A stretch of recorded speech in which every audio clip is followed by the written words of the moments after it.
Mais comment tu fais pour choisir ta route? Comment tu sais où tu dors? Ça, c'est une très bonne question. Comment de Elbe rejoindre les îles éoliennes qui sont là?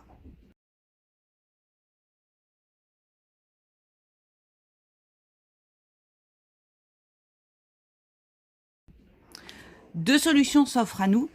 Soit on passe par l'Italie. Alors le problème en Italie, c'est que là on était parti pour 3 jours de navigation non-stop, voire 2, puisque le premier mouillage qu'on avait trouvé, c'était là, au nord de Capri. Mais on avait quand même 48 heures de navigation pour y arriver. Ou alors, on repartait par la Corse et on allait s'abriter à Pinarello. Donc finalement, une fois qu'on a décidé ces deux routes, eh bien on regarde la météo. Et là, ce que nous avons vu, c'est qu'en descendant aujourd'hui, on a une partie de la journée le vent dans le nez. Donc le vent dans le nez, pour ceux qui ne connaissent pas la voile, ça veut dire qu'on ne peut pas mettre les voiles, on est obligé d'être au moteur. Puisque le bateau ne peut pas avancer, le vent dans le nez. C'est comme si vous étiez en vélo. Et bien quand vous avez le vent de face, vous ne pédalez pas. Enfin, c'est très compliqué, pardon.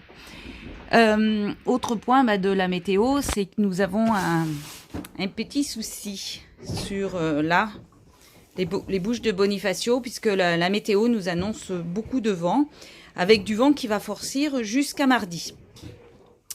On ne se sentait pas de passer les bouches avec 25 à 30 nœuds de vent, l'unanimité, qu'un petit repos à Pinarello ou Rondinara lorsqu'il n'y a personne, c'est pas plus mal. Et comme ça, dès qu'il y a une fenêtre météo, on passe les fameuses bouches de Bonifacio. Après, deux solutions s'offrent à nous, mais là, on verra notre état. Soit on fait une petite halte en Sardaigne, soit on se prend, je crois, 2 jours pour rejoindre les mythiques îles éoliennes. Alors aussi, pour la météo, on regarde vraiment plusieurs modèles, on croise les données. Et à partir de ça, on prend des décisions qu'on espère les meilleures et les plus confortables pour l'équipage.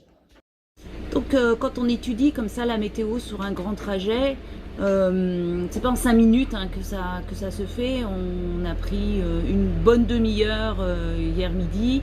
Et le soir à l'apéro, on ne fait pas que boire l'apéro, on a re-regardé l'évolution de la météo.